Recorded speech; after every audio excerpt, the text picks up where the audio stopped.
Be seated, ladies and gentlemen.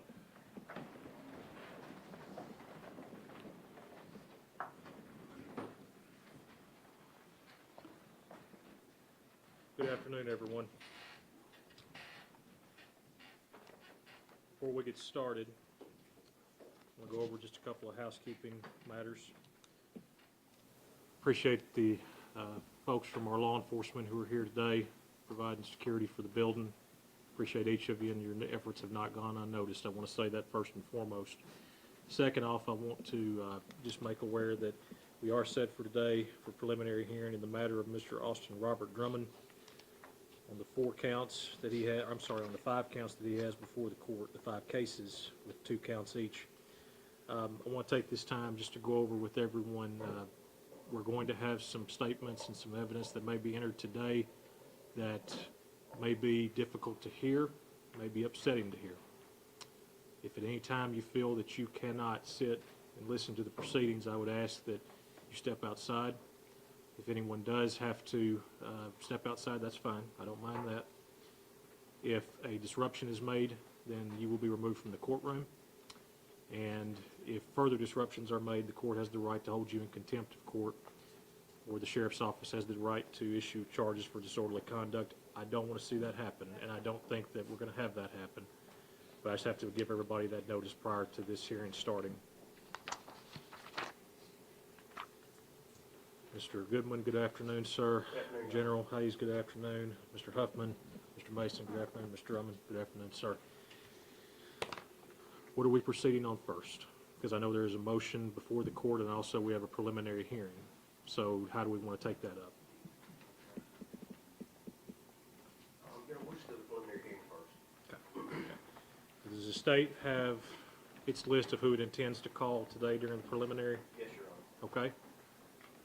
The state intends to call Officer Corey Hussey, Deputy Hunter Brady, Special Agent Special Agent Justin Tubbs, Special Agent Scott Lawson, and Brandon Wheeler, Officer Wheeler. Okay. Anyone else, General? No, Your Honor, I think that's it. Okay. Is anyone from the defense going to be called for as a witness? No, Your Honor, we will call him. Okay. Folks, if your name has been called, and I don't know all of you who they just called out, I know some of them, but for those of you whose name was just called, you will have to step outside the courtroom while the others are testifying. Rule 615 of the Tennessee Rules of Evidence says that witnesses must be sequestered for that purpose. You cannot discuss the case with one another prior to your testimony. Who's the first witness for the state going to be? It'll be Officer Hussey. Okay, Officer Hussey. If everyone else who was called as a witness would step out at this time, and when we are ready for your testimony, we will have a deputy come outside to retrieve you at that time. Yeah, our Special Agent Tubbs is our designated party. Yes, sir. The court will take note that Special Agent Tubbs is the prosecuting witness designated by the state of Tennessee. Mr. Huffman and General, I know y'all's normally my routine is in preliminaries. I'm happy to hear from either party on any opening, but if everybody wants to just proceed to direct examination, I'm fine either way. I just wanted to kind of get the lay of the land from y'all. Yes, the state will waive any opening remarks. We'll proceed then to direct examination. I do want to make sure I have officially put this on the record. We are hearing the matter. I should have done that first. I apologize. We are hearing the matter of State of Tennessee versus Austin Robert Drummond in cases number 25 CR 48067, 48068, 48069, and 48071. The 25 CR being those documents. Your first witness, General. Your state of Tennessee calls Officer Corey Hussey. Officer Hussey. If you please come to the witness stand, sir. If you would, Ms. Jessica is going to place you under oath at this time. Raise your right hand. You solemnly swear affirm testimony you're about to give is the truth, so help you God. Thank you, sir.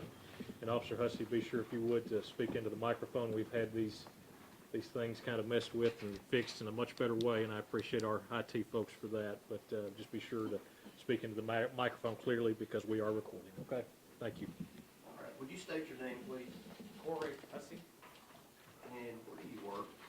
I'm a park ranger with Tennessee State Hold on. Give me 1 second. I want to make sure that that didn't totally kill us here. It didn't? Okay. Sorry about that. Sorry, guys. All right. Would you tell me again who you work for? I'm a park ranger for Tennessee State Park. Okay. And how long have you had that position? I took this position June 28th, June 28th. 2025. I'm sorry. 2025. Okay, June 28th, 2025. Do you recall if you were working on the day of July 29th of 2025? Yes, I was. Okay. And as a part of your job, do you routinely patrol state parks and specifically around the Reelfoot Lake area? Yes. Okay. Is that something that's just part of your duties that you do that? Yes. How many parks are there that you have to actually patrol daily? One park, Reelfoot Lake State Park. Okay. Are there individual smaller parks within the full lake park area? Yes, sir. There are individual units that are all attached to Reelfoot Lake State Park. Okay. Is there one on Carrington Road in Lake County? So the Carrington Road location is state land managed by TWRA. However, we operate programming and tours from an area on Carrington Road. Okay. So it's not actually a park, right? No, sir. Okay. It's just an area that's owned by the state and it's actually used by the state. Yes, sir. Is that area actually near the Northwest Correctional Complex? Yes, sir. Just an estimate, how far would you say it is from that area? Maybe a mile. Okay. And is that here in Lake County, Tennessee? Yes, That area that we're talking about on Carrington Road? yes, sir. While you were patrolling that area on July 29th, 2025, did you notice anything unusual or anything that caught your attention that day? Yes, sir. Okay. Could you tell me what that was? So while patrolling down Carrington Road, shortly after 1 o'clock, I found 3 vehicles parked on the left side of Carrington Road. Okay. Do you know what type of vehicles they were? One was a black Dodge Charger, one was a Chevrolet Traverse, and the other was a Nissan Rogue. Okay. Did you see anyone out there? Any individuals standing around the vehicles or inside the vehicles? I did not see them. What'd you do after you noticed the vehicles? Did you stop, get out? Did you do anything? I proceeded past the vehicles when I was making entry down Carrington Road, then I turned around and proceeded back out from that location. Okay. As you came back out of the location, were all the vehicles still there? No, sir. Okay. Which vehicle was no longer there? The Nissan Rogue had left in the time it took me to turn around. Okay. Did you notice anything about the Nissan Rogue that was unusual for this area? It had a California tag. I want to hand you this photograph. If you would look at that photograph. Did you recognize either one of those two vehicles in that photograph?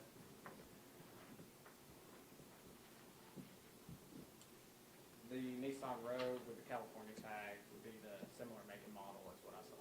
Okay. Is that vehicle similar to the one that you saw there that day? Yes, sir. When you turned around and came back, was the vehicle leaving at that point, or was it already gone? It had already left. Could you tell anything about if it was left hurriedly, or could you tell? In the time it took me to turn around, it had already left from where I could see it. There's quite a bit of dust in the air. As I proceeded out on Carrington Road, there are several straightaways, and at no point in time could I see the vehicle. It would indicate it left in a hurry. Would you make that photograph an exhibit to your testimony, please? Judge Hickson. Yeah, well, I'm sorry. Mr. Huffman, have no objection? Okay. Court will show that this be entered as State's Exhibit Number 1. Officer Hussey, after you saw that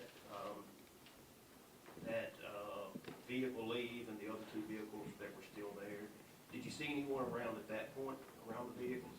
No, I did not see it. Okay. Did you make a report about that? I wrote notes to myself, but I did not file any report at that time. Okay. Did you later tell someone about that? Yes, sir. And who was that? My manager, Doug Robertson. What made you tell him about that incident? Later that evening, he messaged me that there had been an incident on Carrington Road. Okay.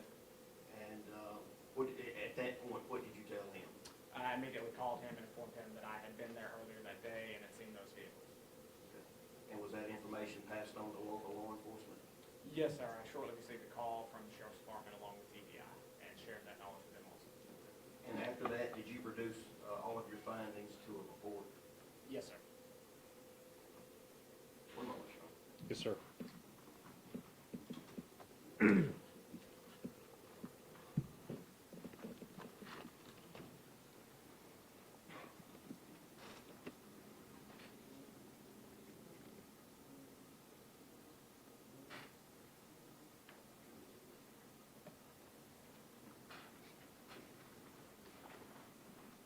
You stated that when you first saw the vehicles on Carrington Road, that you drove past them and then turned around.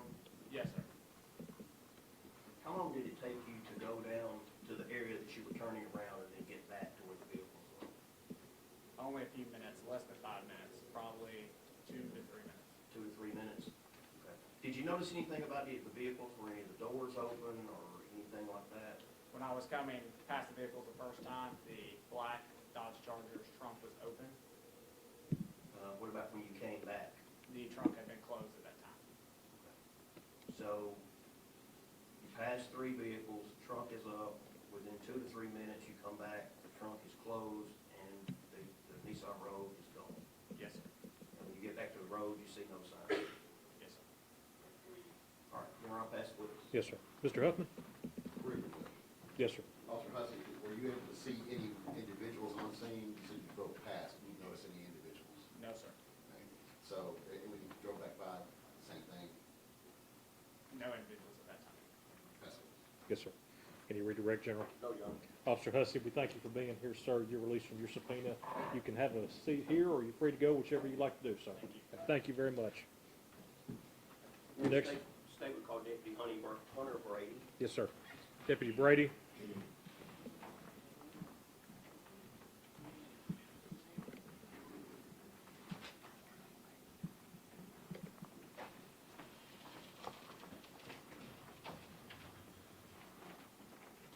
Yes.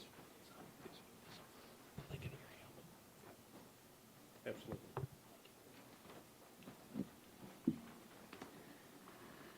Deputy Brady, if you would, please raise your right hand. Do you solemnly swear affirm the testimony you're about to give is the truth, so help you God? Have a seat, sir.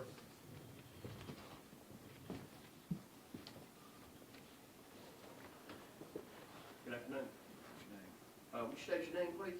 Hunter Brady, And Deputy Brady, where do you work? Lake County Sheriff's Department. And how long have you been working there? Been here almost a year now. Okay. Do you remember if you were working on July 29th of 2025? I was. Okay. And was that an early day or was that in the evening? Would have been in the evening. Okay. Was that the shift you typically work? That's correct. Had you received any information earlier in the day about a baby being abandoned in another county? I have not. Okay. Had you heard anything about that? Just on what I seen on social media. Okay. But you had seen that earlier that Yeah. day? Okay. Did you know at that time who the parents of the baby was that was dropped off or anything about that? No, I did not. Did you receive a call later in that evening that vehicles that may have belonged to the baby's family had been located? I did. And who did you get that call from? One of the family members of, I believe one of the victims involved. Okay. Did they call you directly or did they call dispatch? They called our dispatch. Okay. And you were dispatched to that area? That's correct. Okay. Where did you go? Where was the area that you responded to? Carrington Road. And is Carrington Road in Lake County? It is. Once you got to Carrington Road, what did you do? So when I first got there, we spoke with the female caller. She advised that she found her family's vehicles parked back on the dead-end road, which is halfway down. And I made my way down there and located the white Chevy Traverse and the Dodge Charger. Was anybody else with you, any other officers? Yeah, there was a Tiptonville officer, Officer Morrow, and Deputy Karen Gross. Okay. Did y'all all arrive at about the same time? Yeah, they were probably a minute behind me. Okay. All right, so you proceed down Carrington Road, you find a black Charger, Dodge Charger, and a white Chevrolet Traverse vehicle. Yeah. All right, okay. Was anyone in the vehicles? No, the vehicles were vacant. Did you run any registration on the vehicles to see who they belong to?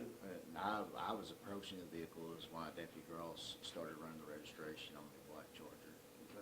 Were you able to determine who that black Charger belonged to? No, not at the time.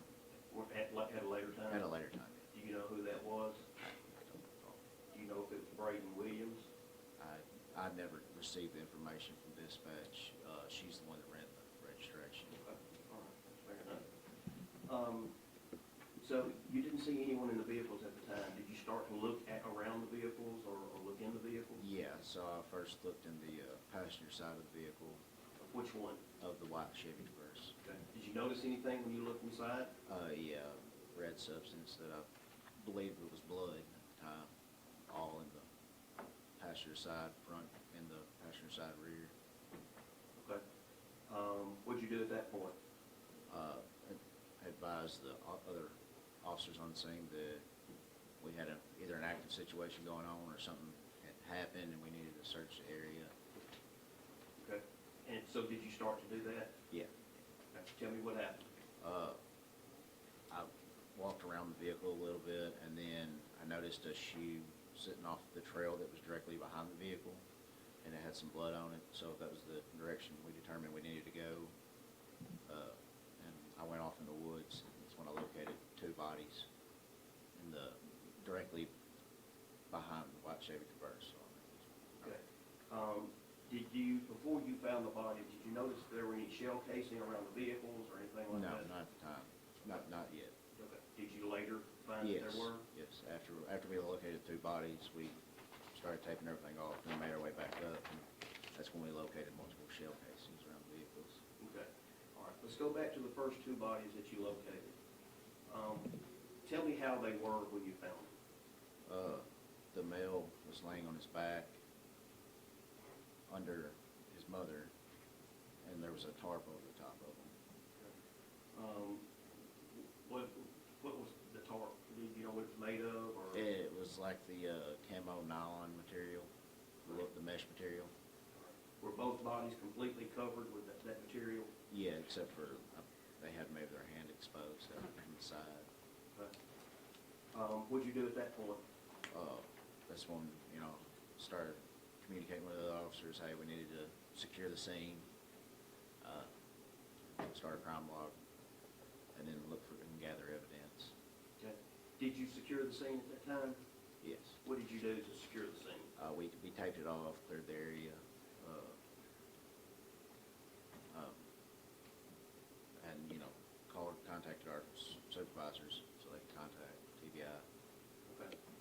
All right. After finding those two bodies, were there ever any other bodies discovered? Yes. Okay. Tell me about that. It was after Dyer County arrived. One of the Dyer County deputies noticed a shoe on the south side of the road, and I was standing with him, and I noticed some red pools, what appeared to be blood, and it would just kind of shine in the woods, and you could see two more bodies under tarps. Okay. Now, was this in the same area as the original two that you found? No, this would have been south of them, across the gravel roadway. It was in the same area, but it was, But how close were they to one another? Before you had the two initial bodies and then two others. How far apart were probably they? like 60 feet. Okay. Were those bodies covered as well? They were. Same type material? Same type material, tarp. Okay. Were you able to identify who any of them were at that time? No, not at that time. Did you have any other involvement with this case? I did not. One moment, John. Yes, sir. Pass the witness. Yes, sir. Mr. Huffman? Few questions. Deputy Brady, okay, so you were dispatched in this area, Carrington Road, is that correct? That's correct. You remember about what time that would be? It was roughly 8 o'clock, I believe. Okay. Are there dispatch logs recording times? Yeah, that's correct. When you arrived on scene, you said there was one Tiptonville officer and there was another officer on scene, another deputy? Lake County Sheriff's Deputy. Okay. when you arrived on scene, and you noticed these things, you said that you secured the scene after you discovered the bodies, is that correct? That's correct. The first set of bodies, yes. Yes. All right. How many total officers were on scene at that point in time? When we found the first set of bodies, there was Yes. just 3. No, 4, because a trooper had showed up right as we were entering the woods. Can you recall which officers those were?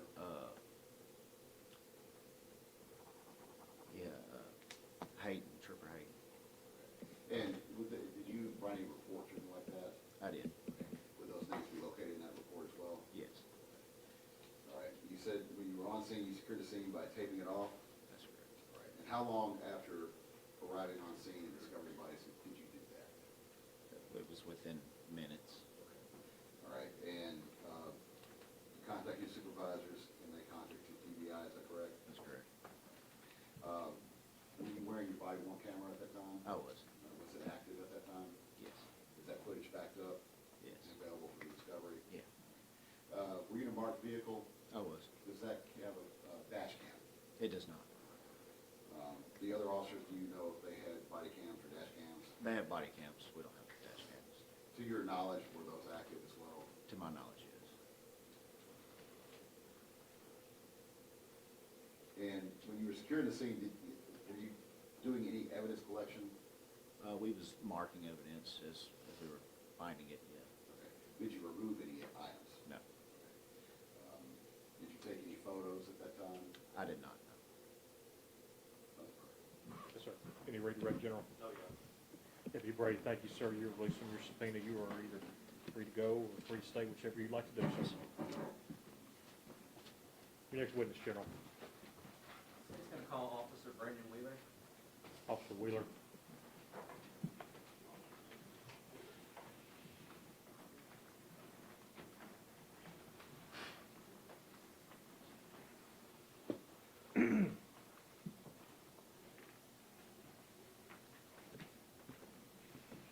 Officer Wheeler, please come to the witness stand, sir.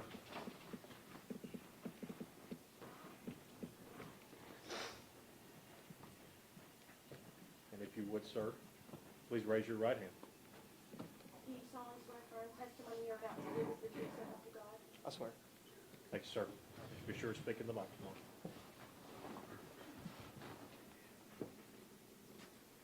Will you state your name? Detective Brandon Wheeler. And Detective Wheeler, where do you work? I work at the Dyersburg Police Department. And were you involved in this investigation? Is it the case of why we're here today? Yes. Okay. What were you asked to do? I'm not sure if Special Agent Harbor reached out to us or if we reached out offering assistance, but we were trying to identify a vehicle that was of interest. Okay. And how were you trying to do that? So we have 2 LPR systems. There's a Motorola LPR system and the flock camera system, and we were utilizing those to try to identify a rogue, Nissan Rogue, What is an LPR? license plate reader. And was there anything in particular about the Nissan Rogue that you were looking for? Yeah, this one in question specifically had a California plate on it, which is not typical for our area. Okay. And the city of Dyersburg had these 2 license plate readers, right? There's more than 2, but there are several in the city. Those systems, Yes. Flock Yes. and Motorola. Yes, Okay. And do you have the ability to access those, right? I do. And can you access any other ones? We can access other cameras that other agencies have shared with us. Okay. And did you do that as part of this investigation? Yes. Who else did you access? I access, there's several thousand agencies that openly share their cameras with us, so we can search all of them all at once. Okay. And aside from Dyersburg, who else did you end up searching as it relates to this investigation? The Jackson cameras. Okay. I'm gonna hand you up some photographs.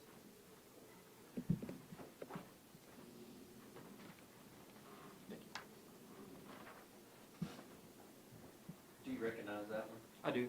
Okay, and what is it? It's a picture of the silver Nissan Rogue with the California plate. All right, and what system did that come from, Flock or Motorola? This is from the flock system, And is that in Jackson or Dyersburg? Jackson. And what time is that? 11:32 a.m. on the 29th of July. Okay. And do you make that an exhibit to your testimony today? Yes. Or we have to make that state exhibit too? Without objection. No objection.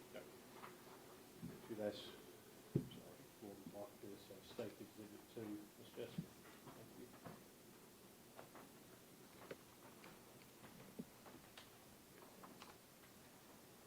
And Officer Wheeler, do you recognize what's also been handed up to you now? I do. And, actually, let me give you this one first.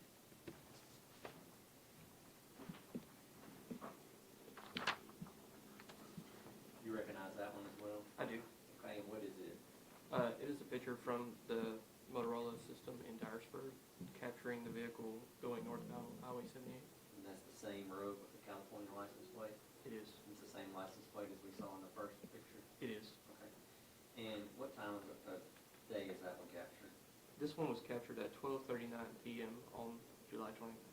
And where is that one located, where is that particular camera located at in Dyersburg? That particular camera is located at the intersection of Lake Road and Radio Road, right in front of Love's. Okay. Could you repeat that again, where it was, intersection of where? Yeah, Lake Road and Radio Road, Radio Road, okay, Yes. I'm sorry. between Love's and Cracker Barrel. And do you make that one an exhibit to your testimony as well? I do. No objection. Show this marked as State's Exhibit 3. And then let's go back to the second picture that I actually handed up to you. You recognize that one as well? I do. Okay. And is it from the same camera that you just identified as the last picture? It is from the same set of cameras facing a different direction. Okay, which direction does that camera face? This one is facing southbound towards the city. All right. And what does it depict? It shows a picture of the same Nissan Road, California plate, heading back in towards Dyersburg. And what's the date and time on that? This picture was taken at 2:15 p.m. on July 29th. 2025. Correct. You make that one exhibit to your testimony as well? I do. Your Honor, we'd ask to make that take exhibit 4. No objection, if I can take one here. Absolutely.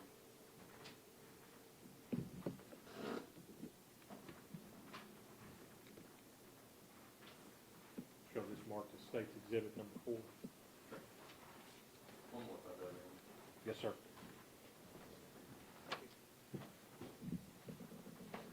Do you recognize that one as well? I do. And what system did it come from? This is from the Flock system, Is that in Jackson or Dyersburg? Jackson. And what date and time captures that one? This picture was taken at 4:16 p.m. July 29th, 2025. And does it depict the same road as we've seen in the previous ones? Yes, same road, same license plate. Do you make that an exhibit to your testimony as well? I do. Your Honor, we'd ask to make that State's Exhibit 5. No objection. Show this marked as State's Exhibit number 5. And if you could have that passed back to Officer Wheeler just briefly, Your Honor, as well. Sorry.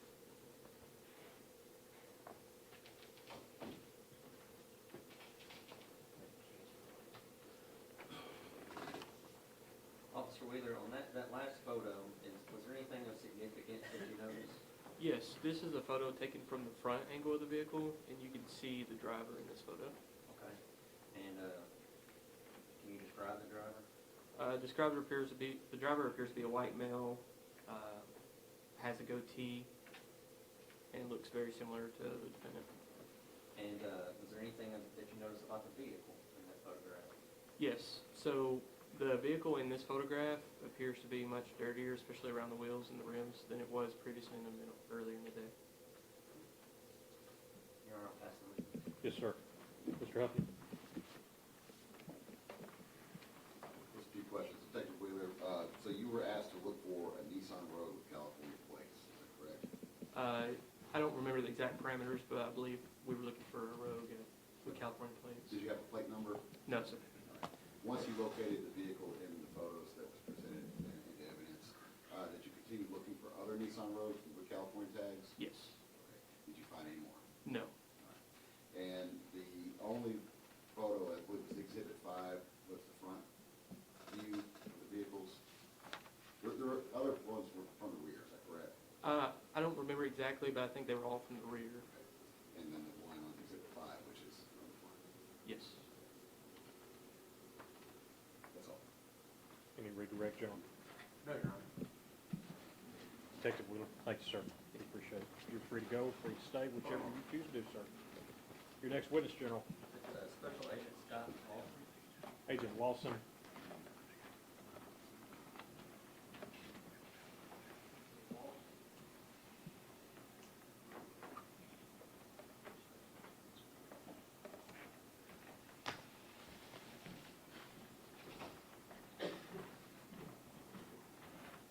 Agent Lawson, if you please come to the witness stand, sir. And before you have a seat, if you would, sir, please raise your right hand. Do you solemnly swear affirm testimony you're about to give is the truth, so help you God? I do. Thank you, sir. Yes, sir.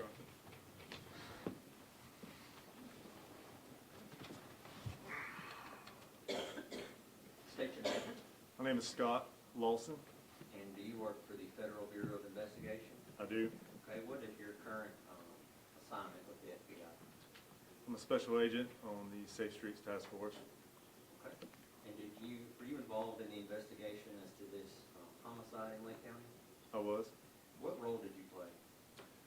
Most of my experience is in the command post assisting with cell phone analysis from tolls, working with timelines and video review to assist in the exploitation of cell phone data. Okay. And have you received training on cell phone data? I have. What kind of training have you received?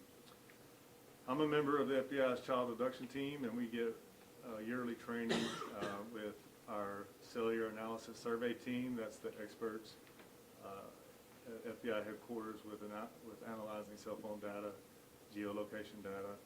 So when we deploy with the child rapid deployment team, we are consistently working in partnership with the CAS team to analyze cell phone data and kind of feed each other back and forth to further investigations. Okay. And is that what you did here? Yes, sir. Okay. What specific cell phone data did you look at? We started off our investigation by doing a deep analysis on the tolls of the victims' cellular telephones. When I say tolls, I'm speaking of the incoming and outgoing calls from the victims' phones to include records of incoming and outgoing text messages. Okay. And when you did that, did you notice anything in particular? Yes, we worked off a theory due to many of the victims arriving at the scene where they were murdered at various times, right? So they didn't all just appear there together. So we worked under the theory that someone must have organized a meeting or at least some type of reason to get the 4 victims to the crime scene. So as we were looking at the victims' tolls, we were looking for any unknown or unusual cell phone activity, particularly any cell phone number that would have contacted any of the victims consistent with maybe asking them to come to this location. Okay. And did a number stand out? There was one number that was immediately interesting. It showed up on the cell phone analysis at approximately 6:38 that morning, 6:38 a.m. That number was unknown as far as the tolls that we had analyzed to that point of known numbers of associates of the victims. In addition, another thing that we do when we're working these investigations is try to determine when the victims' phones stop taking calls, right? We're trying to work on a timeline. We're trying to narrow everything down so that our cell phone data is strong as possible. We noticed from the 4 victims' phones that none of the victims answered a call or made a call after 7:01 a.m. So knowing where they were located and when their phones stopped answering calls, we knew that whatever had happened to them had most likely happened right around or just before 7:01 a.m. And the number that stood out, was that 731-345-7426? It was. And so prior to 6:38 that morning, there wasn't on any tolls of the victims? Right. We subpoenaed the number and ascertained that that phone had just came on for the first time ever that morning, and that it had been purchased the night before at a Walmart in Dyersburg, Tennessee. Okay. And so what else did you do next? We asked for tolls for that cell phone number to ascertain who, at that time, we could only see when it had called one of the victims' phones, which we had their tolls. So we now ask for the tolls of the number ending in 7426.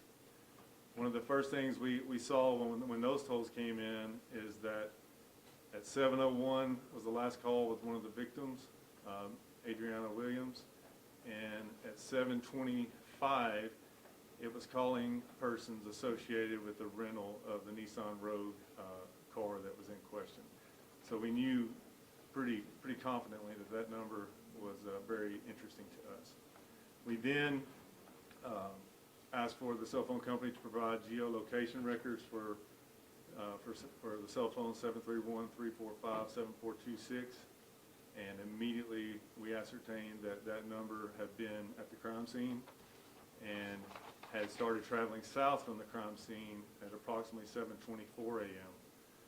As I mentioned earlier, my job is to combine the phone, the video reviews, and the timelines to make it tell a story, to help it assist in telling a story. We also had ascertained that Matt Wilson's vehicle was also going south from the crime scene, passing a camera at approximately 7:25 a.m. And the cell phone data put this newly identified cell phone number passing that same camera at a time consistent with Matt Wilson's truck going southbound. And Mr. Wilson's truck is a late 80s F-150. That's correct. Can I ask one thing? I'm sorry. When you say passes the camera, are you referring to the camera that, where was that camera? I should have been more specific. Yes, sir. So, I apologize. I didn't no, mean to throw you off. absolutely. Yes, sir. There was a fire station on Highway 78 just north of the main intersection here, headed towards the crime scene. And that was the video that caught the F-150 traveling southbound at 7:25 a.m. There had been some testimony about cameras, and I was trying to make sense of which one it was talking about, so Yes, sir. apologize for interrupting the agent. Yes, sir.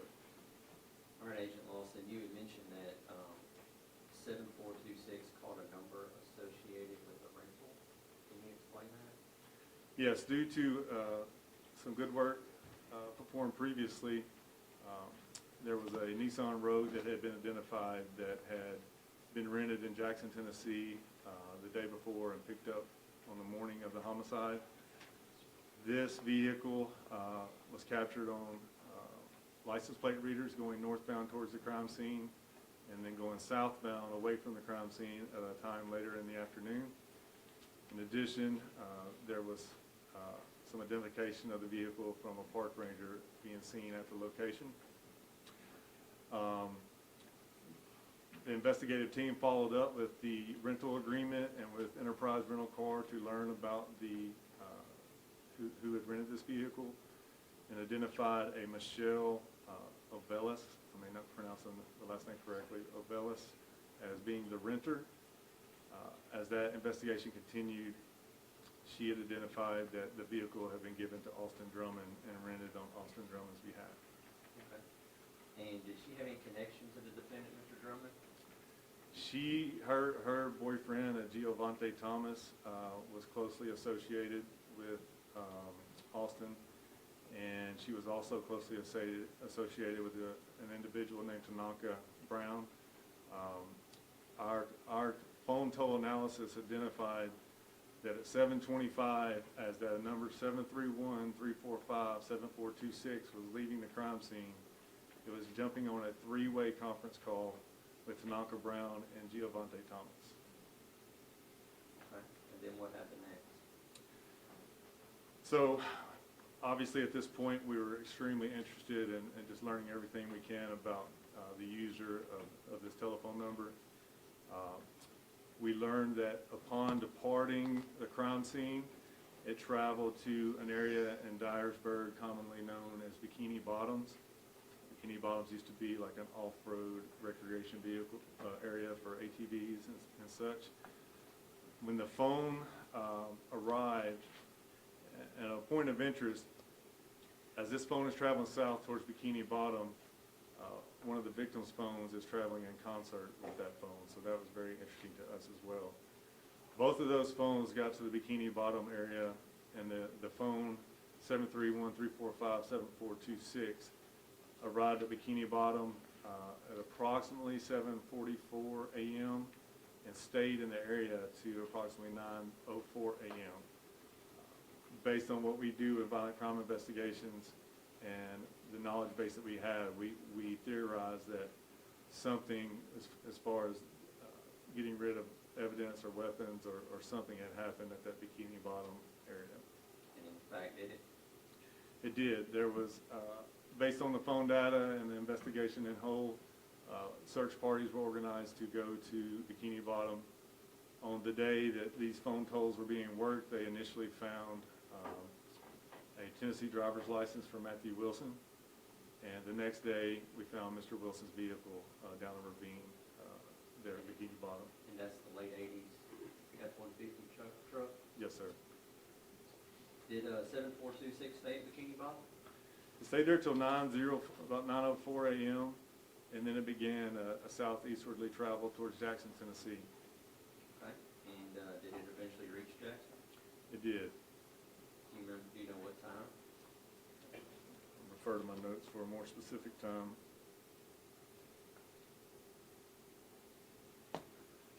We saw it arriving in the Jackson, Tennessee area at approximately 10:04 a.m. And where did the phone go while it was in Jackson? The phone first travels to an area consistent with the Clarion Hotel in Jackson, Tennessee. It then moves towards the Cherry Grove Apartments, and then eventually towards back up towards Dyersburg. Okay. Let's stay in Jackson for a minute. Was there any significance to the Clarion Hotel? Through the investigation, the Clarion was identified as a place where Austin Drummond resided regularly and potentially used as a place to organize criminal activity. And was his vehicle at the Clarion? The information from the investigation is that his personal vehicle, the Audi, was at the Clarion. Mr. Tanaka Brown, who picked him up at Bikini Bottom, drove him back to his vehicle at the Clarion, and then followed him to Cherry Grove to depart, to leave the Audi sedan. Okay. Was there any significance to the Cherry Grove apartment? Cherry Grove Apartments is where Mr. Drummond's girlfriend, Caitlin Speed, resided. The investigation revealed that when his vehicle was departed at the Cherry Grove apartment complex, that he ascertained some cleaning style brushes at the apartment. And then you said after that it starts moving back north towards Dyersburg? There's a little time with it still being in Jackson, but by 11:55 a.m., the phone began a northwestern travel towards Bells, Tennessee. And then it reaches Dyersburg? We have the phone in conjunction with the license plate readers being in Dyersburg at 12:39 p.m. and by 1:04 p.m. being back north of Tiptonville near the crime scene. And did it stay at the crime scene very long? The phone appeared to stay, and just one note of reference for an education and this geolocation stuff with phones. You get these records either when a phone call is placed, a text message is placed, or some type of data transfer between the phone and the network. So if Instagram sends you a notification or your bank pops up and says you overdrafted, like any kind of data transfer, you'll get a location data. But a person could be at a place a couple minutes before and we would not see that due to if there was no data transmission, could stay at a place a couple minutes after. These time frames are based on a call being made or a data transfer happening. So the last data transfer we saw near the crime scene was at 1:14 p.m. All right, and then what happened? 1:38, we started seeing timing advanced data southbound from the crime scene. Timing advanced data. Timing advanced data is how a cellular tower communicates with the handheld phone device. So in a nutshell, the cell phone towers that you see have 3 sectors that cover a 360-degree circle. Each of these sectors cover approximately 120 degrees. When a phone is on a network, it's constantly sending some type of signal to the phone to determine how far away it is from that network. And the primary reason is a business sense from the phone company.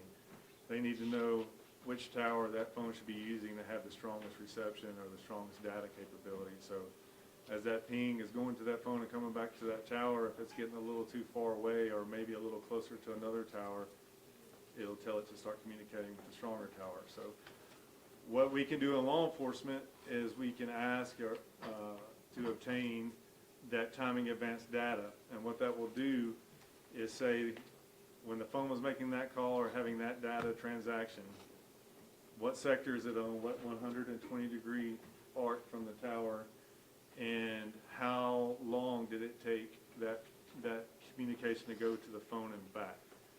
So if you have 120 degrees and you're measuring the time from the tower to the phone and back, you're able to say that phone is somewhere in that arc that represents the amount of time from the tower and back.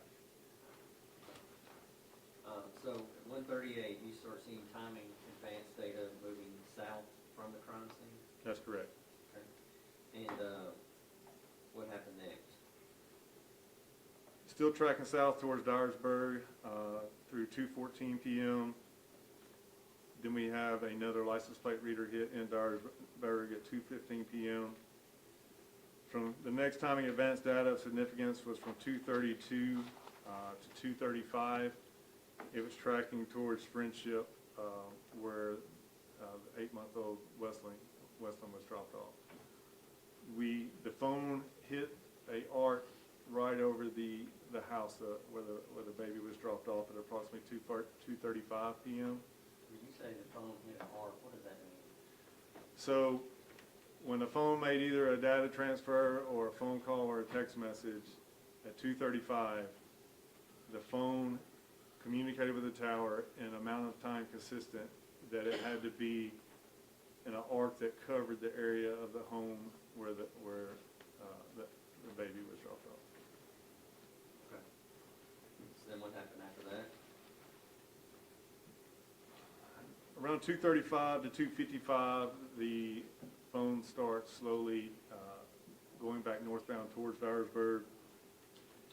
We learned through our investigation by 3:11 p.m. that a 911 call was coming in about the child being in the yard. From 2:57 to 3:23, the phone starts tracking towards Bells, Tennessee, southeast again, eventually towards Jackson. Okay. And does it eventually reach Jackson? It does. At 3:39 p.m., the telephone number was back in the Jackson, Tennessee area. Of great significance to the investigative team, at 4:22 p.m., I'll try to explain this. It's a little bit difficult, but I mentioned the arcs where a phone can be in. So if you've got a sector pointing this way and you have the arc, but if you're in a city and you got multiple towers close, sometimes you'll see the arc from this tower and then the other tower facing back at you, you'll see its arc.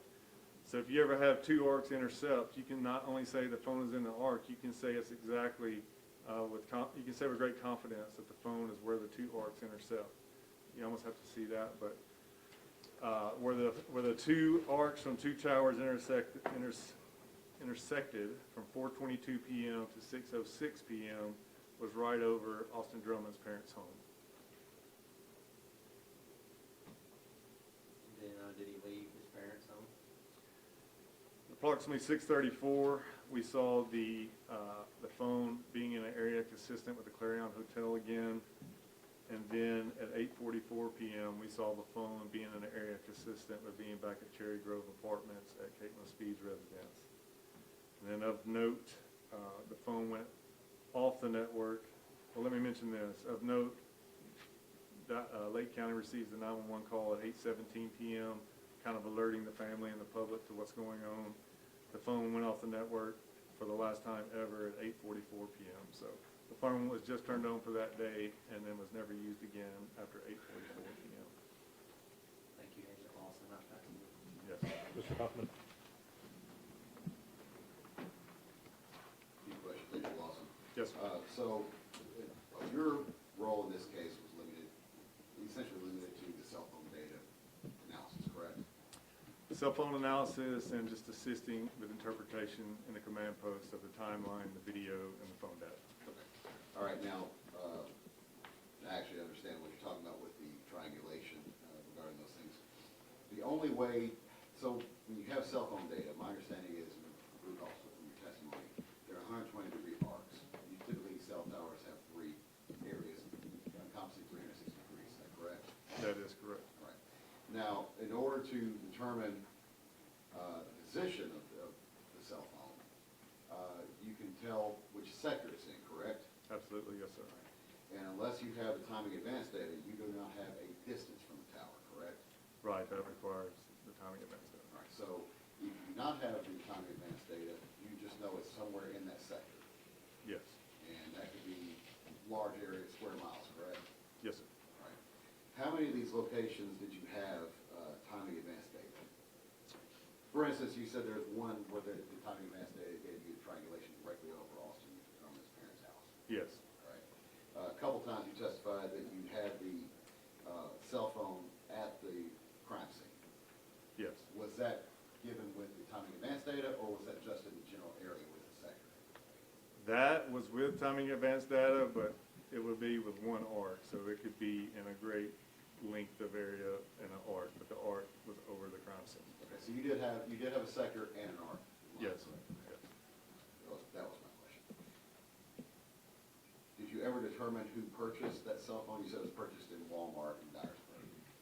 Is there any evidence of who purchased that phone? We believe that two of the victims purchased the phone the night before. Okay. Do you have any evidence that Austin Drummond's purchased that phone? Not him personally, no, sir.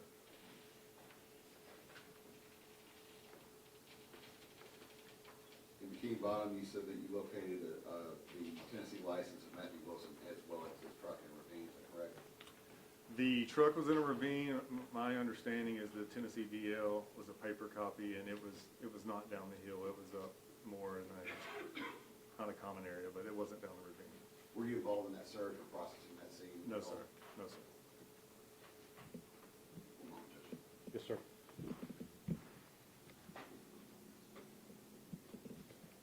No further questions. Any redirect, General? No, Your Honor. Okay. Agent Clausen, thank you very much, sir. Yes, sir. Thank you. Your next witness, General. Special Agent Justin Tubbs. Agent Tubbs, if you would please come to the witness stand, sir.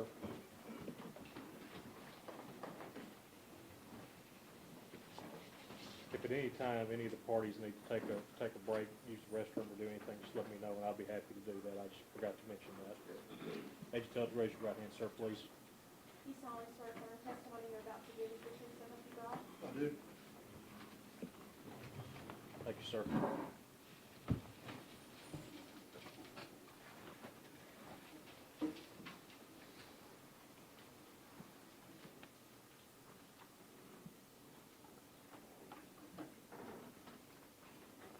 Would you state your name, please? Justin Tubbs, And Special Agent Tubbs, where do you work, sir? with the Tennessee Bureau of Investigation. And how long have you worked there? I've been there since 2018. And do you recall, were you on call or were you called on the evening of July 29th, 2025? I was called, yes. Do you know what the purpose of that call was?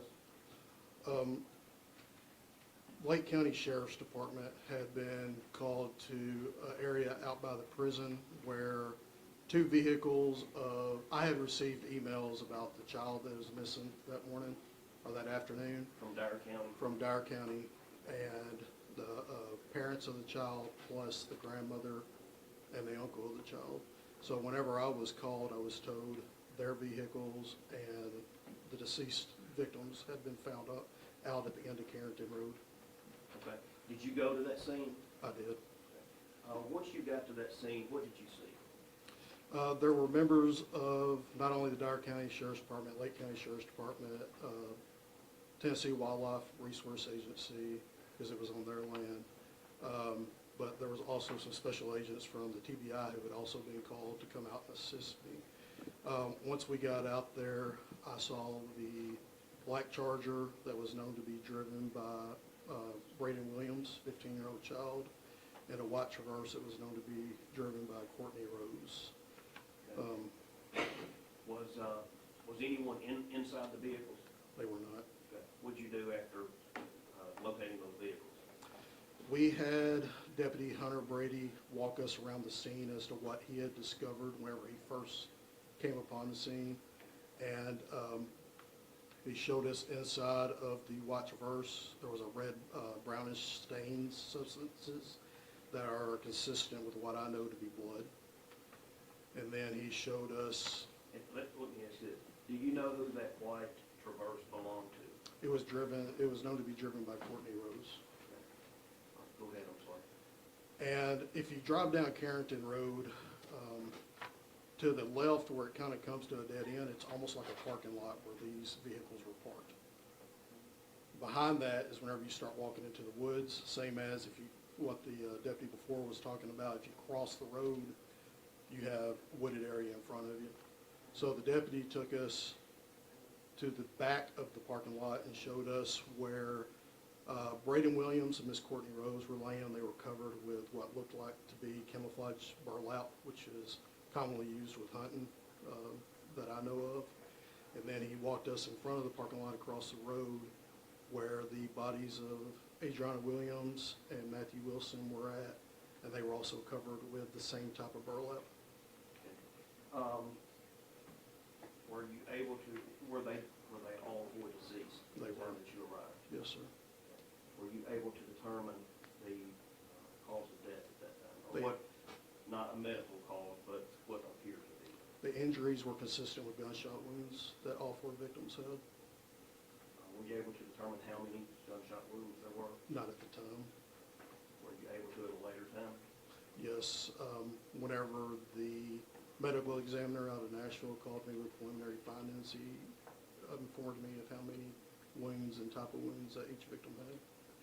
What type of wounds did Courtney Rose have? She had been shot in the head How many times? at least once that I remember. Okay. What about Braden Williams? He had been shot in the back of the head. What about Adriana Williams? She had also been shot in the head. And what about Matthew Wilson? Mr. Wilson had been shot in multiple places in his body for approximately 11 times. I gotta get out of here. I gotta get out of here. Please, please, please help me, please.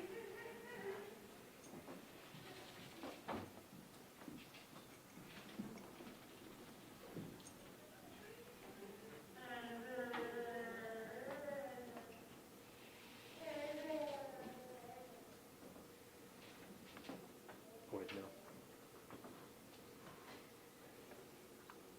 Was there you had said earlier that there was an infant that had been found in Dyer County. Yes, sir.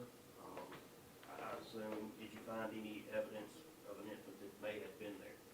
I didn't see any evidence in the vehicle at the time. Whenever we realized the totality of the scene, myself and my immediate supervisor that was on the scene, we decided to call the violent crime response team that TBI has, and we stepped back away from the scene and secured it until they got there. And after they got there and they processed the scene, did you continue with the investigation? We did. We set up a command post away from the crime scene at the Old National Guard Armory here in Tiptonville. Were you eventually able to develop a suspect in these homicides? We were a person of interest, yes. And who was that? Mr. Austin Drummond. Did you see him in court today? I do. You identify him? He's a gentleman sitting at the defense table in the inmate uniform. Okay. After getting there, you said that there were two vehicles there. Did you get information that there may have been a third vehicle? Yes. Tell me about that. We were told by Miss Kim Hamill, which is Mr. Wilson's mother, that he drove a older model F-150. Okay. You know what color it was? It was white with a red stripe down the side of it. Was that vehicle out there that day? It was not. Did you think that maybe that was something you needed to be looking for? Yes, sir. Okay. What did you do? Chief Joe England with the Tiptonville Police Department, before we got to Tiptonville, had already been looking at video from the Tiptonville Fire Department. There's a camera there, and he had found video of the victims arriving that morning, passing the fire department, driving north out towards Carrington Road, and then I believe there was video of the truck returning a few minutes later, about an hour or so later. Okay. And you said that was footage from the Tippinville Fire Department? Correct. Okay. Did you review that footage yourself? I did not. I mean, I did look at pictures that Chief At a was later sending us. time, did you? Correct.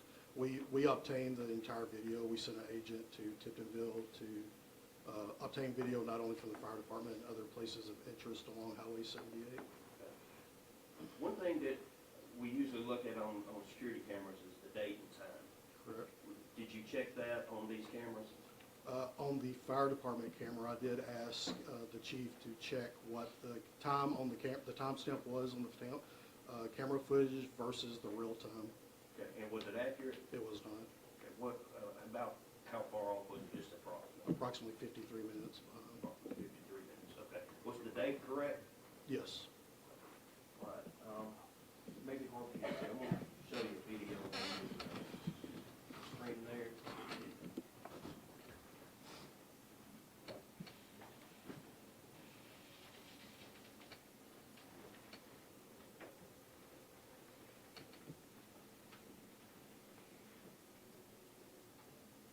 And I'm just gonna go ahead and move over to the point that we're interested in.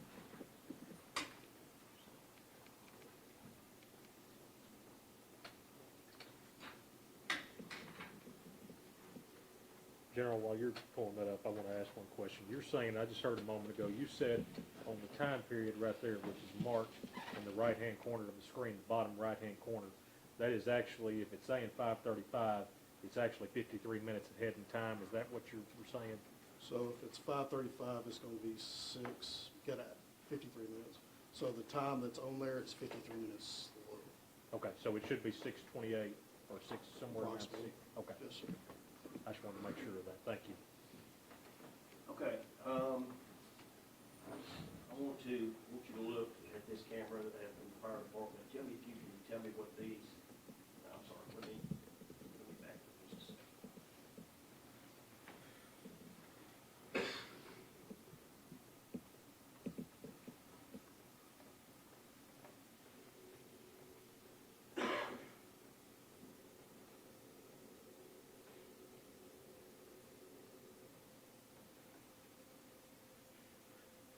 You recognize that white vehicle? It appears to be the white Traverse of Miss Courtney Rose. And what direction is that vehicle traveling? It is traveling north. And what, in relation to the fire department, where is the crime scene? If you're looking at the road, the direction that the car is traveling is the direction of Carrington Road. Okay. So that car will be traveling in the direction of the crime scene? Correct. Okay.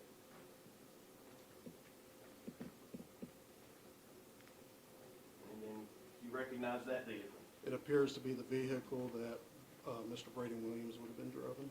Okay. And this would have been, since the time is all approximately Sept, 6:28, somewhere around that time? Correct.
Once again, this is Tippinville Fire Department camera.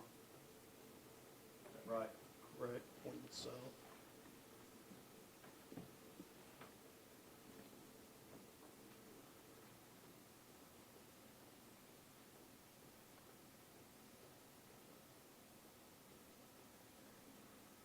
You recognize that vehicle?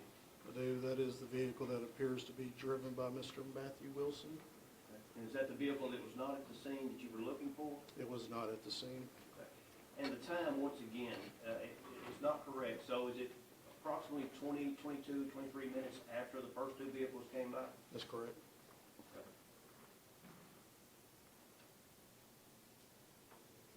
And then did you later find a video from the fire department as well of one of the vehicles or any of the vehicles leaving the scene? We did. Was there a video of all three vehicles leaving? No, sir. How many vehicles were actually leaving the scene? It was a video.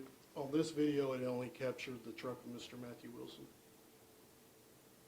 Was it Mr. Matthew Wilson in the truck, or was it just his truck? It was just his truck, from what I can tell. I couldn't see. I can't ascertain who was in the vehicle.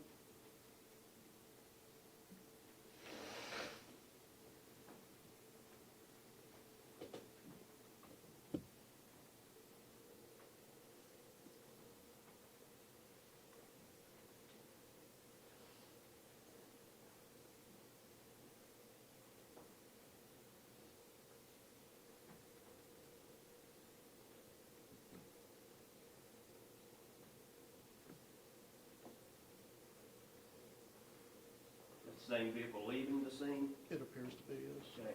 Now, you heard testimony from Agent Lawson previously about the phone calls. And there was a talk about a phone call that connected on the cell phone that was at the scene, then left the scene, and then was eventually at Austin Drummond's parents' home. Was it at the same time that coordinates with this video? Yes. Now, did you also obtain video footage from Williams' garage? It was obtained. I haven't viewed it. Now, were you able to determine that the time on that one was actually correct? I do remember being told that they had the correct time on it. Okay. So, now, is this south of the fire department? It is heading back towards Dyersburg. Okay. So if you're coming from Dyersburg to the crime scene, this camera would have caught the vehicles first and then the fire department? Correct. Right? The Mexican restaurant is here to the left of the screen, and then you have the mural that's painted on these old grain bins, or chemical bins.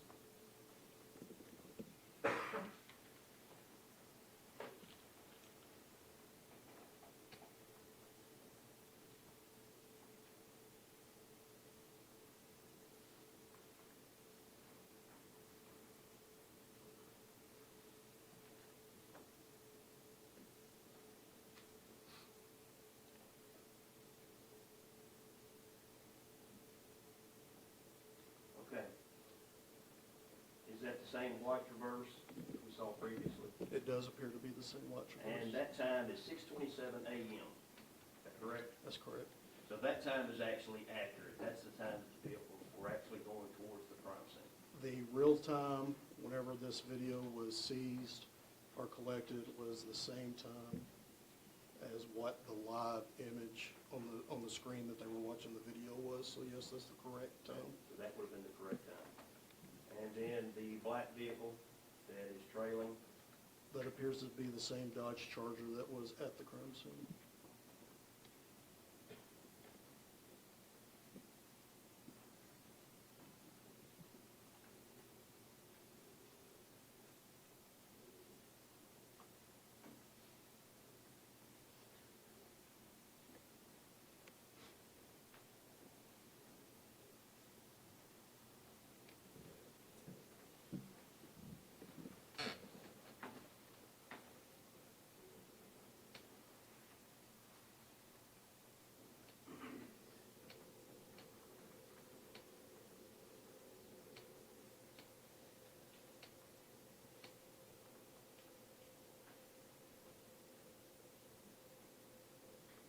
is that the red and white truck once again?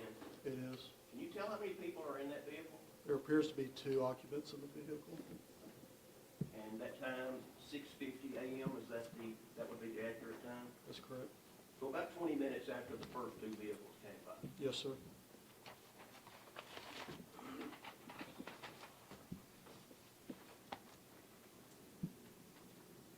we'll show you one other.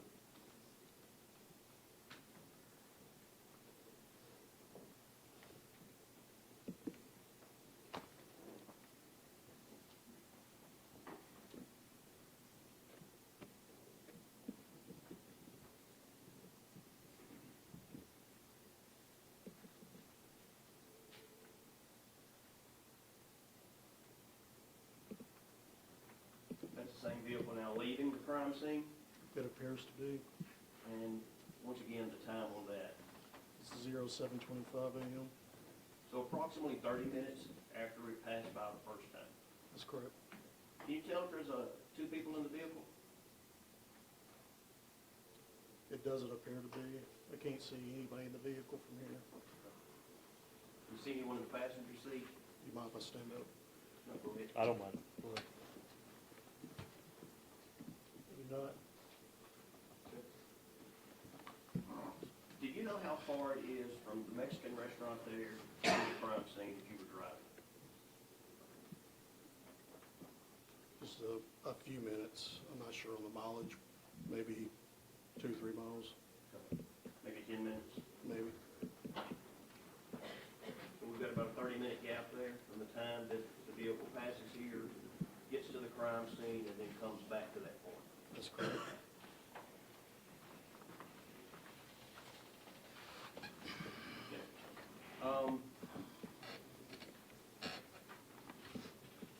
Did you later find that red and white vehicle? We did. Where was it found? It was found in the Bikini Bottoms area. The day before, the paper copy of Mr. Wilson's driver's license had been found. I believe it's commonly known as the Three Cross Memorial, or the Karen Swift Memorial. It had been found by some citizens. We had some people go out there and collect it. The agent at the time believed he saw, it was getting close to dark, believed he saw some tire tracks going down the gully, the ravine, whatever you want to call it. So we set up a search for the next morning. That morning we had TBI out there, Tennessee Wildlife Resources, members of the Dyer County Sheriff's Department, and they found that truck down that ravine covered by kudzu bones. Now, let me go back one other thing. The video that we just showed, the truck as it was leaving Tiptonville, was at 7:25 a.m. Correct. Okay. When you heard the testimony of Agent Lawson, did you hear him testify that there was a three-way call taking place at that exact time, 7:25 a.m., Yes, sir. between Austin Drummond, Tanaka Brown?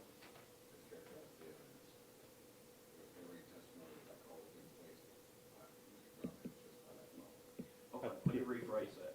I'll sustain that. There was a call from that phone that is of interest to Tanaka Brown and Giovanni Thomas. Correct. The phone that had been at the crime scene that was activated that morning, that we later found out was bought by the victims the night before. There was a call to Mr. Gio Thomas and Mr. Tanaka Brown. Okay. And at that exact time that it was passing that Mexican restaurant, 7:25 a.m., the call was being made. Approximately correct, the exact time, yes, sir. All right, so now let me go back to the vehicle that was found. Did you receive any information about how the vehicle got there? Yeah, it got to Bikini Bottoms? Correct. We interviewed Miss Michelle Ovelis a couple of times, and she ended up telling us that she was told by Tanaka Brown that he had met Mr. Drummond with the baby out in that area and given him a ride back to Jackson. Okay. Did you talk to Tanaka Brown about that? We did. Did he admit any of those things? He did. Okay. Did he make any statements about assisting to push the vehicle? He did not, but he did make that statement to Miss Ovelis's boyfriend, Gio Thomas. Okay. Did Mr. Brown bring anything with him when he picked up Mr.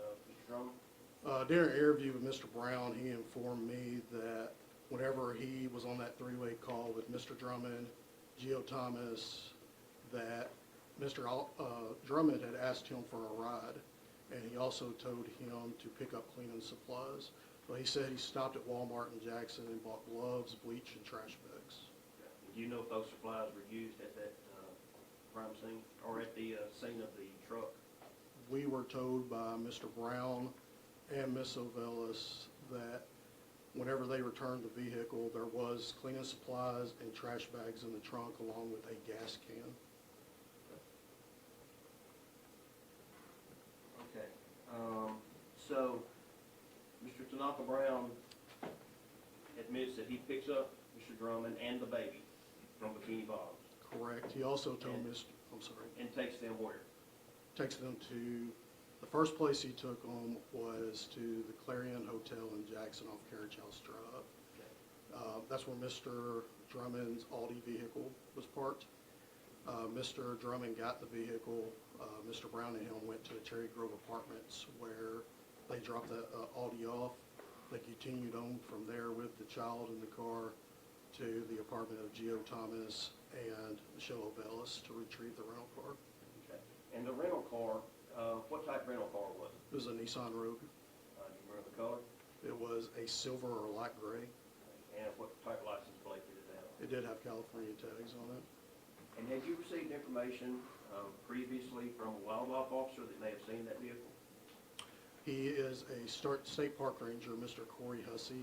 He had seen a Nissan SUV along with the two victims' vehicles out on Carrington Road earlier that afternoon. And the distinguishing feature on that Nissan vehicle was it had California tags. Okay. And you actually were able to determine that it was a rental vehicle? Correct. Whenever we ran the information on that license plate, we found that it was a rental for Enterprise Rental Car, and it had been picked up at the Enterprise location over in Jackson by the bowling alley. Okay. And do you know who rented that vehicle, who picked it up? Michelle Vellis had reserved that vehicle on the night of the July 28th. And you said that you had talked to Ms. Ovellis? We had. Why did she rent that car? She stated on the night of the 28th, Mr. Drummond, she knew him as AD, came to her residence and asked her to rent him a vehicle to be picked up at noon the following day on the 29th. Okay. And did he actually pick that vehicle up? He Mr. picked it. Drummond, did he actually pick He it didn't pick it up from Enterprise. He picked it up from her residence later on the 29th at approximately, she said, between 10 and 11 a.m.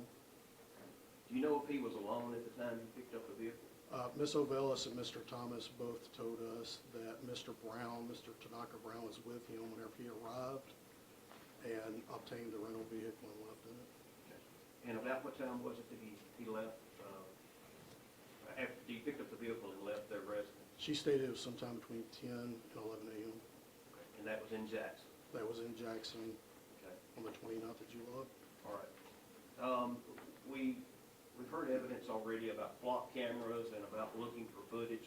Were you able to determine that vehicle actually did have a direction of travel after it was picked up?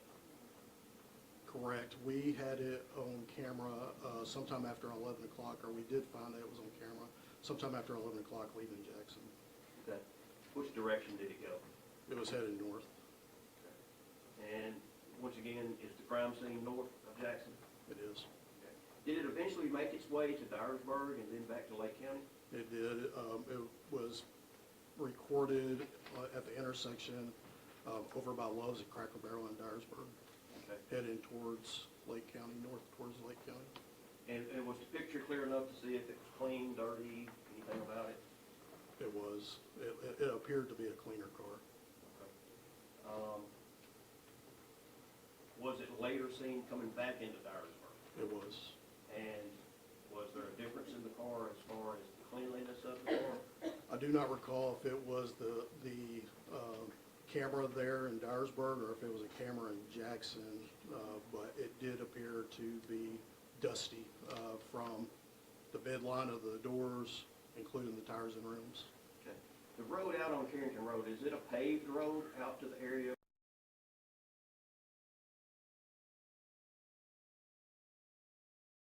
Into a gravel road.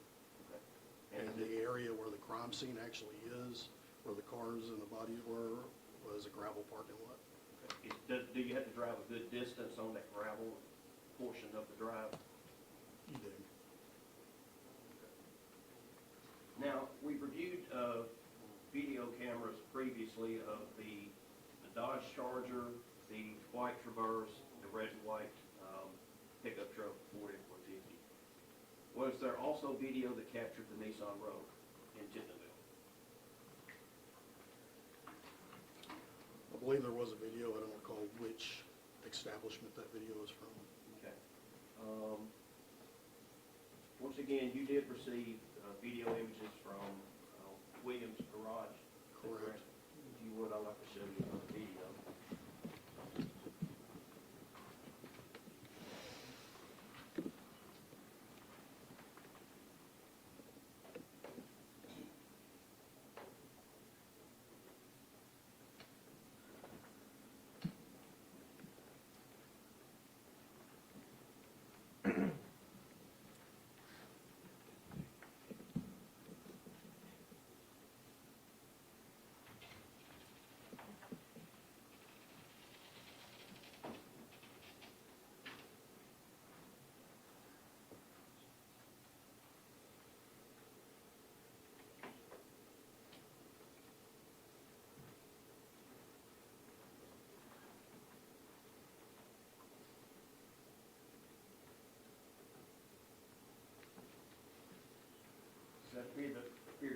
Nissan Rogue that had been rented? Yes, it's a light silver, maybe a gray Rogue, and it looks to have a license plate on the front of it, unlike what Tennessee requires. And that was gonna be my next question. Does California require a license plate on the front and back? They normally do, yes. Okay. And did this vehicle have a California plate on the front and back? Other images that I've seen of it did have a California plate on the front and the back, yes. Just as this appears to have? Correct. And that time, once again, is 1:08:52? That's correct. So this is probably maybe, what, an hour and a half from the time the vehicle was picked up in Jackson? It was picked up somewhere after 11. It was leaving Jackson probably approximately 11:30 from what I recall. It'd probably be about an hour and a half or so, a little bit more than an hour and a More half. than an hour and a half from the time it left Jackson. Yeah. Okay.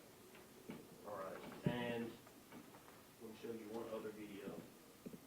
And once again, notice that time, 13:08. Do you recall the time that the vehicle was seen by the park ranger? Whenever we first interviewed him, he believed that he saw it somewhere between 1 and 1:15. And that was 1:08, is that correct? Correct.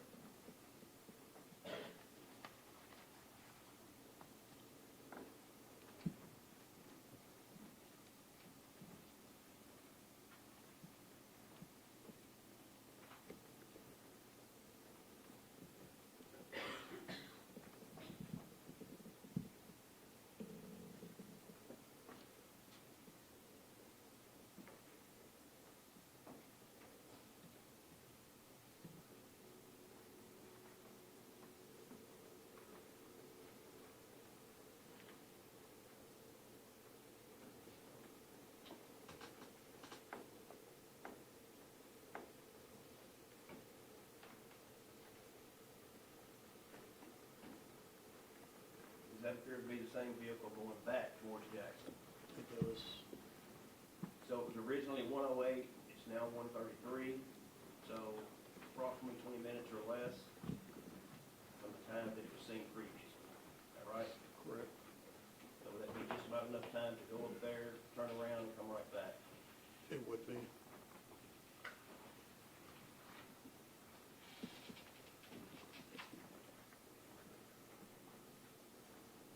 Did you have information that at this time, the infant was still with Mr. Drummond in the vehicle? Yes. Whenever Mr. Brown told us that he dropped whenever they arrived at the house of Ovelis, or the residence of Ovelis and Thomas, he stated that Mr. Drummond transferred not only the baby, but the cleaning supplies he had bought to the road and left the residence with it. So we had no other reason to think that the baby wasn't with him at this time, especially since it didn't get dropped off until after 3 p.m. in Dyer County. Okay. So that was 1:40 when he was going back towards Dyersburg, and then, what, approximately an hour and 20 minutes later is when the 911 call comes in? The Dyer County 911 call, yes, sir. Okay. And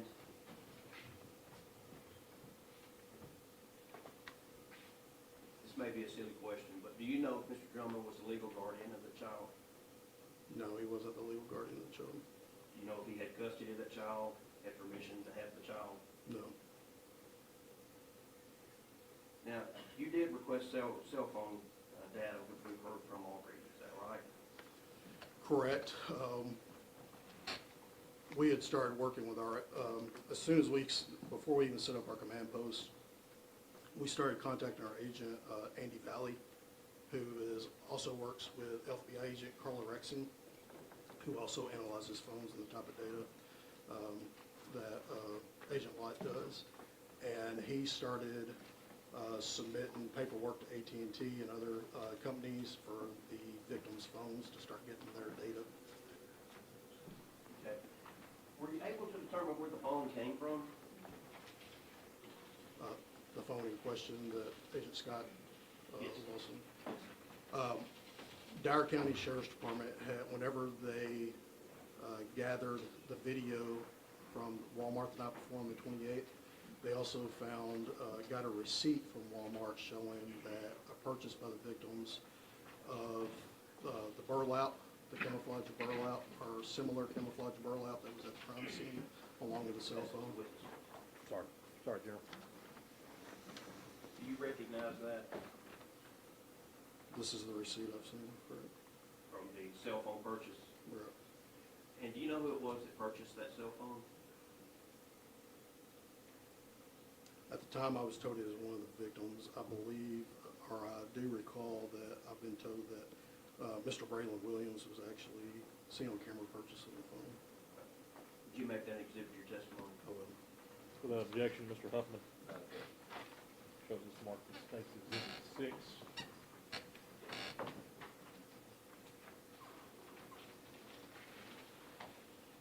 Were you able to determine if that cell phone was used to call any family or friends of Austin Drummond? Yes, that cell phone was used to call Geo Thomas, who in turn put Mr. Brown on the phone on the three-way call that morning. Did you interview Mr. Gil Thomas? We did. Did he admit to you that he did have that three-way call and was you part of the conversation about picking up Mr. Drummond? That's correct, he did. And that was to pick him up from Bikini Bottoms? Right. Now, I've shown you videos. We've also had the cell phone data. Have you reviewed both of those prior to today? Have you looked at those, looked at that data? I have some of it, correct. Okay. Would it be accurate to say that the cell phone data, the timing on the cell phone data and the timing on the videos match? From the evidence I've seen that's been collected and presented during the investigation, yes, they did match.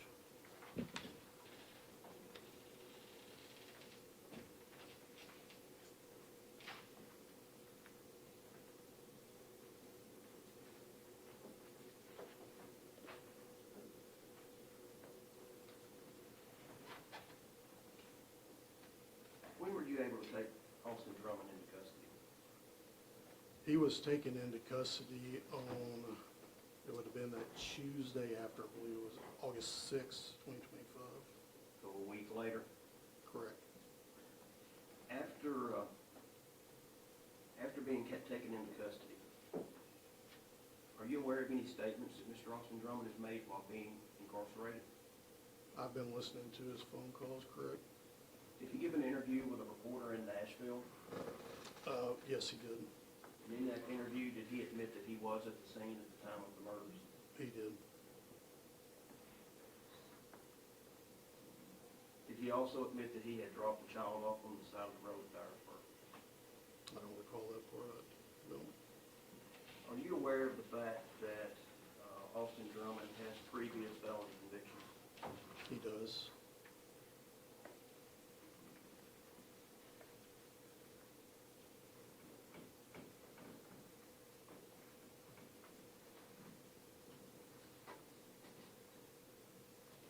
One moment. Yes, sir. And I'll pass the witness. Yes, sir. Mr. Huffman?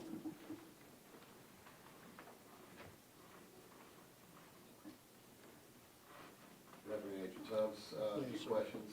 Would it be fair to say that you were the lead agent on this case? I'm the case agent, correct?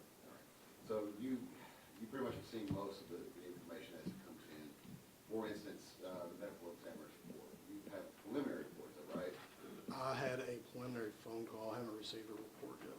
So that is still in process, correct? Correct. Now, you said you called the violent crime scene, I guess, investigative team. Is that what was the name of that team? The violent crime response team is essentially our crime scene unit. Okay, and they were the ones who processed the scene. Correct. Did you have any involvement in processing the scene? I did not. All right, do you recall how many were any shell cases recovered? There was. Do you recall how many? I did not. I was not told the number. Do you know what type of cases were recovered? So this is an area where people go out and target practice, from what I was told. I'm not from Lake County. There were a few different kinds of calibers out there. The violent crime response team leader He's Special Agent Forensic Scientist Julian Conyers. I had a conversation with him, and he said the majority of the cartridge casings that was around the White Rogue were 45 caliber. But there were multiple shell casings, multiple types of shell casings. Multiple calibers of shell casings, correct? Cartridge casings. Now, did you process the scene at all yourself? I did not. We stepped back and called them. Did they take photos, that sort of thing? They take photos, they take measurements, they collect evidence, the whole Any video, range. any video obtained? They usually do. I'm not sure on this one.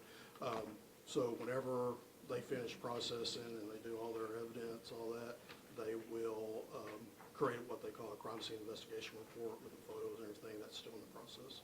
So that's not completed, so Last I checked this week, it was not completed yet. typically TBIs just don't carry body cams like that. Did you have a body cam? I did not. Regarding the video with time delta, how did you determine that it was 53 minutes slow? How did you determine that?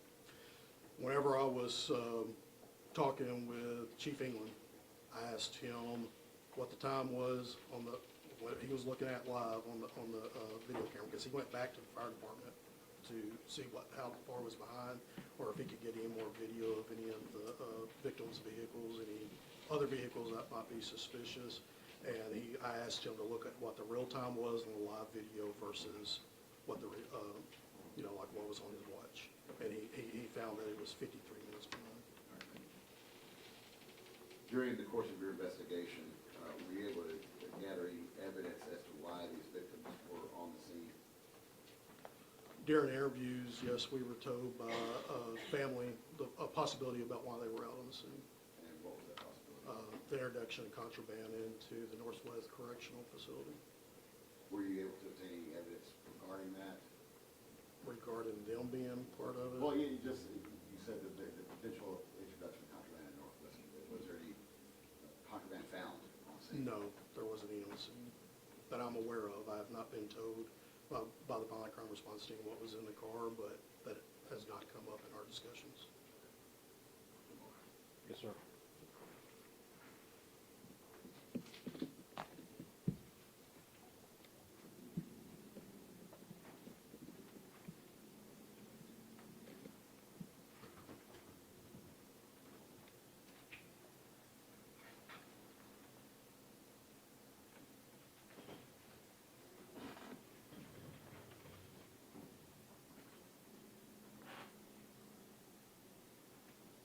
No further questions.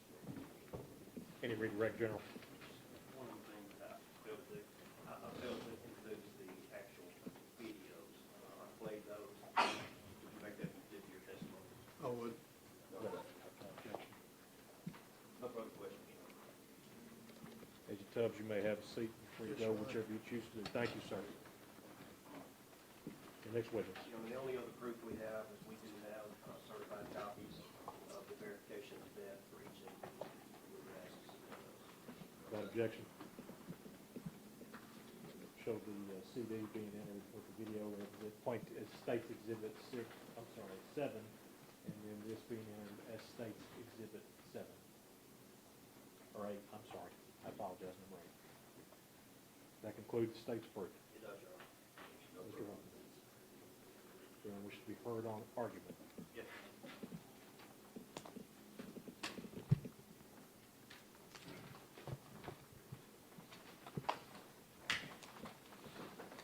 You've heard all the proof in this case. There's a real tight timeline with this case, and we think that we can show that. We think we've shown that today with cell phone data and as well as video footage. But just to go back through that, and just to go back through this timeline, I want to go back and highlight these things. At 6:27 a.m., the Dodge Charger and the Chevrolet Traverse are going north towards the crime scene on the fire department camera in Tiptonville. At 6:38, there's an outgoing call from the phone, and when I talk about the phone, it's going to be the phone in question that was purchased the night before. There's an outgoing call from that phone to Adriana. At 6:47 a.m., the truck driven by Matthew Wilson, the red and white vehicle, comes into Tiptonville, it's northbound, goes towards the crime scene. At 6:45 a.m., I'm sorry, 6:54 a.m., there's the first time advance bar on the cell phone, and that is near Tiffin. At 7:01 a.m., there's an outgoing call to Adriana once again, and that's the last call to Adriana. It lasted 32 seconds. Which one, what time was that, General? That was at 7:01 a.m. At 7:25 a.m., red and white vehicle is seen traveling southbound on the video in Tippinville, going past Williams Garage and the Mexican restaurant. And at that same time, a call starts at 7:25, and it lasts until 7:29. That's a three-way call from that phone that's in question to Giovanni Thomas and Tanaka Brown. Both of those individuals did admit in their testimony today that they were on the phone with Austin Drummond at that time. 7:26 a.m., time advance data shows that that phone is now moving south. At 7:44, I'm sorry, let me back up.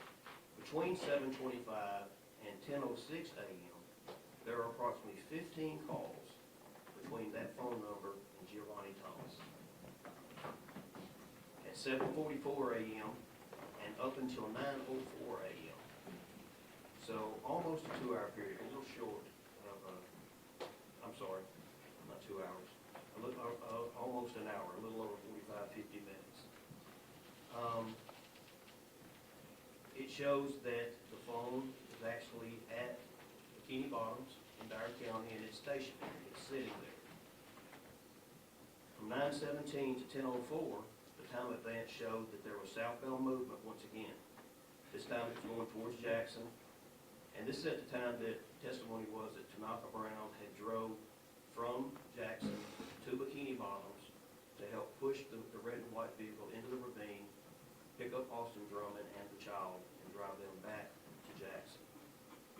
He drove them to the Clareton Inn to pick up the Audi. He then went to pick up a vehicle from Gio and Michelle, and that was a rental vehicle. He had the baby with him this entire time.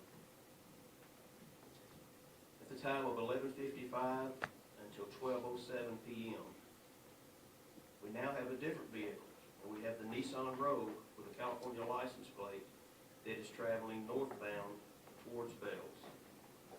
At 12:39 p.m., that vehicle is seen by license plate readers going through Dyersburg, still traveling north. Between 1:04 and 1:14, it is the approximate time that the cell phone that's been in question the entire time is back at the crime scene. The phone was initially at the crime scene, it left the crime scene, it made phone calls, which witnesses say were made by Austin Drummond. It went to Bikini Bottoms, it went to Jackson, it got the rental car, and now it is back at the crime scene once again. This is between 1:04 and 1:14. At 1:15, you heard testimony from the park ranger that stated that there was a black Charger, a white Traverse, and a Nissan Rogue with a California license plate. And he said it left quickly as soon as he passed the vehicle. Between 1:38 and 2:14 p.m., time advance data shows movement going southbound once again from the crime scene back towards Jackson, Dyer County and Jackson. At 2:15 p.m., the rental vehicle is southbound, according to license plate readers. Between 2:32 and 2:35, it's in the area where the baby was eventually dropped in Friendship. At 2:55, the time advance showed that the cell phone and vehicle was northbound towards Dyersburg. And just a few minutes later, 3:11 p.m., the 911 call came in. The baby had been dropped. And keep in mind that Mr. Drummond admitted that he dropped the baby.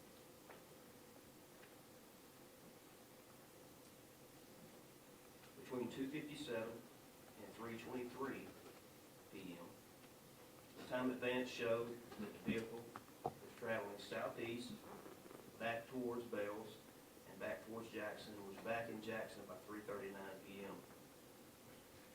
Between 4:22 and 6:06, and this is really important, there were overlapping arcs. And you heard the testimony was that when there's overlapping arcs, you can almost pinpoint where the person is.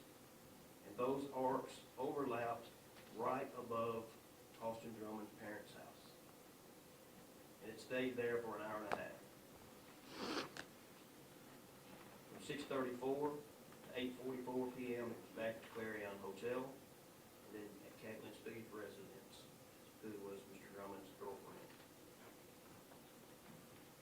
At 8:17, 911 calls come in about the body being found, and at 8:44, the phone is no longer on network again. Your Honor, that is a very tight timeline. The testimony shows that Austin Drummond was at the scene. He admits he was at the scene. He was the person who got the rental vehicle. He's the only person who was in that Nissan Rogue, which video shows he came back to the crime scene, was there just a very few minutes and left the crime scene, and that phone and video synced up all the way through from Jackson to the crime scene and back to Jackson. And there's no other person possible that could have been other than Austin Drummond. Your Honor, based upon that, we think that we've proven the aggravated kidnapping. He took the child without consent. It was not his child. He did not have custody. He was not the guardian. He is a convicted felon. Testimony was that these individuals were shot, which means that a weapon was involved. He admits to being on the scene. All 4 individuals are deceased. We think that that meets the probable cause for the first-degree murder and the possession of a weapon during the commission of a dangerous felony. Mr. Huffman.